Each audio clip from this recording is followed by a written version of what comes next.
So we are transplanting some propagated Apache blackberries that I brought from my Houston garden.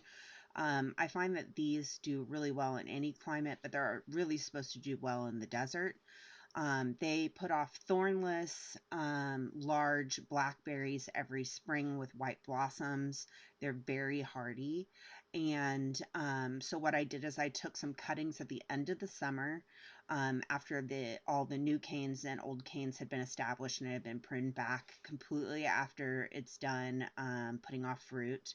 And then I stripped the stems from about 3 inches down and put a little bit of honey on them as a propagating tool instead of like a hormone powder or something like that. And then what I did is I put them in seed starter, and from there, it started growing roots. And then here I'm transferring it to a pot because I'm quite not ready to put it into the ground yet. But these have done amazingly out in the desert.